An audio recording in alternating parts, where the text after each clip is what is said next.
Well, guys, another big wave has been made in the world of politics today because Donald Trump has announced his pick for FBI director. And he's filling his entire cabinet with the most loyal of loyalists. And even then, I think he's going to slowly cull them off as he has to find even more loyal people to fill the slots of people who dare to go against anything he wants to do. But apparently he has announced that Kash Patel will be his choice for FBI director. You gotta remember, he was in Trump's original administration and was one of the very few who never got fired or quit out of disgust. It really does go to show, man, he is pulling for only yes men here. And I hope you guys know, a country run by someone surrounded by nothing but yes men will fall. I don't know if it'll take 4 years. I don't know if it can happen in 4 years. It might take decades of a Trump-like figure in power to cause the fall of America. But 4 years of such an inept leader, barring all the political disagreements that I have with Trump, just the fact that Trump is so inept as a leader and will be surrounded by nothing but yes men. There will be no adults in the room that he can turn to for advice or to take the reins when things get a little too crazy. It's going to be a scary 4 years. And right now, everyone is talking about the implications of his FBI director pick, Kash Patel, a very, very cucked to Trump loyalist. Let's watch and find out what the situation is, huh? At first, I just want to get your reaction to this breaking news that President-elect Trump intends to nominate Kash Patel to serve as the FBI director. Well, first of all, just we should note how everything has changed because of Donald Trump firing Comey. That we're now at a stage in which the FBI director, who's not supposed to serve at the whims of whatever president comes in, we sort of just Trump sort of views that as a given. It is viewed as his appointment. So whatever is happening in terms of who he chooses, the fact that this is even a seat that we're talking about shows how much Trump is planning on putting his people in. And now this gets to Patel. There's no one less. There's a lot of people less qualified to run the FBI. There is no one the only reason why Trump would have done this pick is for his retribution campaign. There is almost. I need to be clear here. This isn't about political disagreement. This is about the fact that our country is going to be run by clowns, and clowns don't know how to run a country. No other reason to explain this. And I know that we have to say, in terms of reporting, well, we'll see what others say, or we'll see what the Republicans do. But everyone who has followed this president-elect and who he wants to put in knows that this particular position and this particular person is being chosen for what is essentially the retribution campaign. And that means a couple of things. It will mean the lack. It's not just who they go after. Let's start with who they don't go after. The lack of enforcement against people who might use violence, who might do things illegal, hate crimes, otherwise, in the name of Donald Trump is likely to occur. In other words, the decision not to prosecute under federal crimes is one that the FBI will be part of in terms of where they put their investigatory resources. To be clear, by the way, this is pre-obstruction. Trump famously obstructed several investigations that he's had, criminal investigations in the past, and he's gotten in trouble for obstruction in the past, because that itself is a crime. What he's doing here is trying to fuck with future FBI investigations by putting such an inept loyalist in charge of the FBI that he and his cabinet are effectively immune. These higher agencies are not going to have the clearance to go after criminals within Trump's inner circle. They've got full control of the government. This is our worst nightmare. Let's hope it's only for 4 years. More importantly, of course, is the people presently in the DOJ who are looking to see whether Trump is going to go after them can assume that the FBI will start investigations, including his President Biden's own family members. But the president-elect has also talked about looking at the 2020 campaign. He seems to still believe that he won that. That will be something that will be looked at. So there's almost no other explanation that is rational. It's not political. What's Trump going to do? Go back in time and make it so Biden wasn't president from 2020 to 2024? Like, What's he gonna do about that? Like, why? Political. It's just the way you look at this. I don't think there's going to be any more talk about the 2020 election outside of like the occasional in passing thing. Trump is not going to dedicate any resources to investigating any elections now that he's in office, obviously. It was only a means to try and take power. Now that he has it, it's on to the next thing. Trump is very tunnel visioned. That's a good way of describing him. Is we need to believe the president-elect in terms of what he's doing. We don't have to look for another reason. He wants his person who is on a sort of burn it up tour to lead the FBI, and no rational person would look at this nomination and view it otherwise. And Juliet, I just want to read, this is a transcript from what Kash Patel said earlier, just a little bit ago, a few weeks ago. He was saying, he was on Steve Bannon's podcast, and he said, I think we can play it. Actually, we have it. Let's listen to it. That's better than me reading. Oh, boy. We will go out and find the conspirators, not just in government, but in the media. Yes, we're going to come after the people in the media who lied about American citizens, who helped Joe Biden rig presidential elections. We're going to come after you. Whether it's criminally or civilly, we'll figure that out. But yeah. Obviously, this is targeted at people like me, so obviously this is a threat at, like, people who are on the left in the media. If you, I guess, supported Joe Biden or criticized Trump, they're coming after you. Maybe they'll come after me. We'll see. Yeah, we're putting you all on notice. Then again, he is very incompetent, so maybe they actually don't manage to get anything done. Yeah. Now, Juliet, in terms of, again, as I said with Elena, although there have been a lot of people suggesting the big right-leaning turn from everything from CNN to MSNBC might be out of fear of retaliation by Trump's FBI, because he's been very open that the media is going to be his first target with, to go after criminally once he takes power.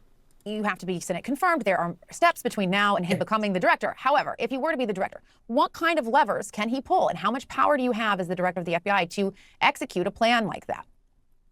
Well, I mean, just look at Herbert Hoover. I mean, it was a tremendous amount of investigatory powers. There are laws to check this, but you can go after your political enemies, as Hoover did against the civil rights movement. You can try to get wiretaps or whatever else based on investigations against your alleged political enemies or even the media. Look, we have a lot of checks in place now, right, in terms of what the FBI can lawfully do. Those checks will not work against an FBI director who is essentially hell-bent on what we just heard him say on the podcast, to go after the political enemies of the president. So basically what's happening now, just to remind people what the FBI generally does, right? It's federal crimes. It is everything as, boring cases like, I don't mean that, but antitrust civil cases, cases that are, about regulations and finances, all the way to hate crimes. And then, of course, to national security issues.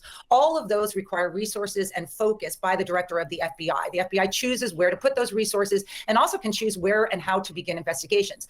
People who are the target of that, who might look around and be nervous, people who are the target of that certainly can either bring a lawsuit against the FBI or defend themselves in court should the investigation be viewed as illegal. But what you're talking about now is a lot of resources that are being used for two purposes. One, here's the thing about this, though. I actually wouldn't be too worried because the U.S. government is about to be bankrupted.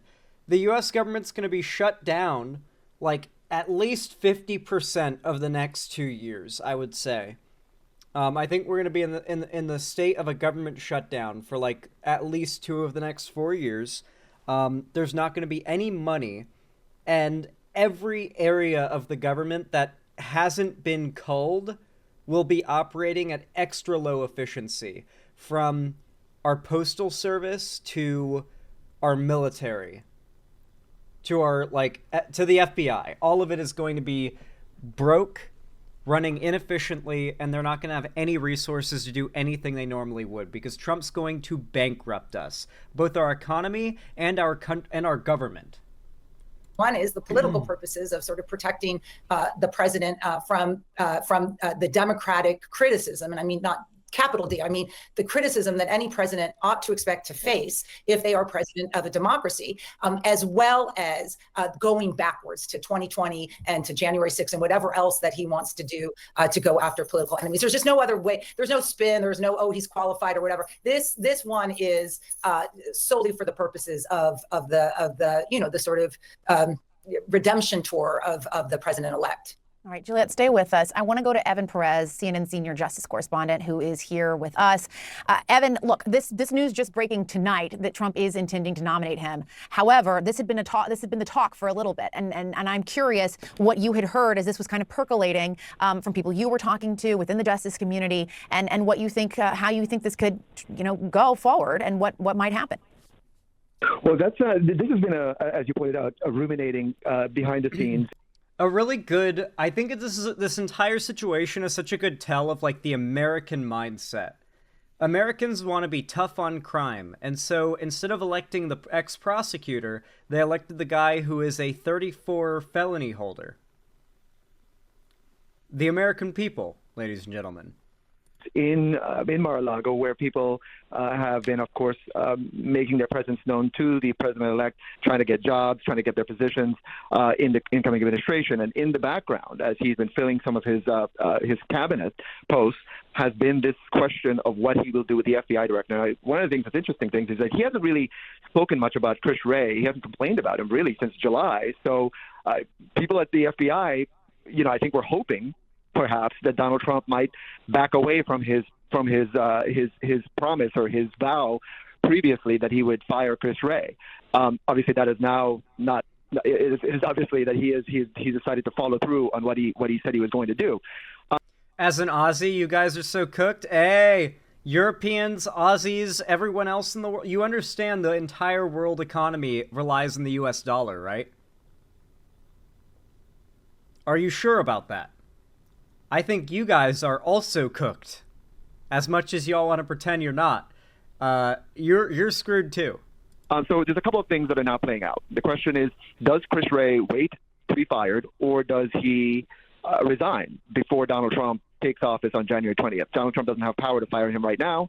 And so that's the way this is going to go in the next few weeks. And behind the scenes at the FBI, certainly I think there's been a lot of push by people inside the Bureau, inside the Justice Department, to urge Wray to stay, because it just can't be normal that Donald Trump is the only president really who just fires FBI directors for not liking how they do their job, right? That's how Chris Wray is in this position, because Trump fired James Comey in 2017, and so one of the big questions has been, does Wray stay in the job and sort of just make the point that he's not going anywhere until he's forced to do so? And so that's what we'll see what happens in the next few weeks, because that's been certainly one of the big topics of conversation inside the FBI, inside the Justice Department, Jessica. Right, in the immediate, what happens. All right, Evan Perez, thank you so much for that reporting. We really appreciate it. Juliette, first I just want to get your... So yeah, this guy has always been a Trump loyalist. He's very incompetent and stupid, not qualified for the job, to be clear. But on top of that, he is open about the fact that he is going to target and go after, with criminal charges, people in the media who have criticized Trump. Who knows? I might end up getting arrested by the FBI. Crime, criticizing Trump. Quote unquote, being part of the swamp. I'm genuinely curious, like, how will they do that? Like, what would they do? Like, he claims he's just going to go after people in the media who don't like Trump. What crime would you be charged with? You can't, unless we get rid of the First Amendment, you can't be charged just for being against a political figure. We're not quite there yet in America. That's not quite allowed. So we'll have to see. Maybe it'll just be bullshit charges that you can't fight in court somehow. Like, they'll find a way to make them ironclad, or they'll ensure that, like, the judge is pro-Trump. I don't know.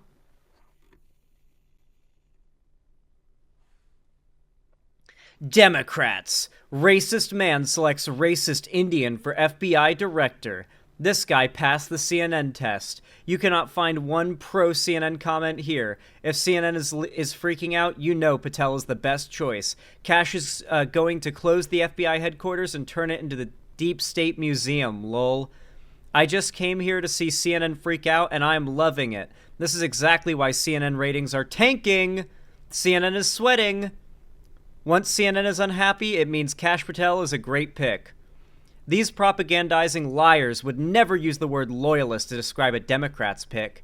CNN tried to gaslight me by saying he was not qualified, so I did my own research. Kash Patel is a lawyer and former government official with expertise in national security and intelligence. He served as a federal prosecutor, senior aide on the House Intelligence Committee, and held key roles in the Trump administration, including chief of staff to the acting Secretary of Defense. He is qualified, and then qualified is spelled wrong. If they did nothing wrong, why are they so worried? If CNN and MSNBC don't like a person, then you know that person is fantastic. CNN, there are so many emojis here, I can't even explain. These are all the top comments. Is this YouTube chat? No, these are all the top comments on the CNN video. To be very clear, there is no audience for left-wing mainstream content online. It is always overwhelmingly ratioed by people like this. Literal bots. But not really. These are probably real people. Some of them are bots, but probably not most of them. If the left is freaking out, then you know he's the perfect choice. It's so weird how much, if the left hates it, then it's good. That is literally their entire thought process. They've been trained that first and foremost, the left is the enemy. They support the right because it isn't the left. Jesus, dude. It really does seem like reading bot replies, because so many of them say the exact same thing over and over again, and they all get a ton of likes, despite saying the same thing over and over again. God, and you can tell none of them even watch the video, too. Frustrating stuff. These are the people we're dealing with, guys. These are the people we have to educate. These are the ones who will be cheering if the FBI comes to start handcuffing and arresting people who are dissonant to Trump in the media. They will cheer and say, "This is what you get for trying to destroy freedom of speech." Good lord. This country is run by maniacs. Anyway, guys, if you enjoyed this segment, if you found it entertaining or enjoyable or educational, then consider leaving a like and a comment. Likes and comments are like casting a blue ballot for YouTube to show my content to new viewers and potentially get us more subs and help to grow the channel, so I really do appreciate it. It is, of course, totally free. And if you want to see more from me and you haven't already, make sure to subscribe and ring the bell icon if you haven't already, so that YouTube actually tells you when I go live or upload a new video, because believe me, if you don't, they won't. And if you want to see more from me on other platforms, and you want to follow me on other stuff, then you can go down to the description and follow all my other social medias, including my Blue Sky, which I've gotten a lot more active on, and my Discord server, where at least once a week on Fridays, I host gaming events, call-in streams, or watch parties, and I announce all my new uploads and streams, so highly, highly recommend you guys hop in there. On top of that, if you want to support me directly, financially of course, and help me keep the lights on, and a roof above my head here at the Xander Hall studio, then please consider donating, subscribing, or gifting a sub on my website, xanderhall.com/live, or supporting me through any of the means like YouTube, Twitch, Streamlabs, Stream Elements, Patreon, or buying merch through the Streamlabs link down below. Regardless of how you support me, though, thank you so much for watching, and as always, have a good one, and I hope to see you again.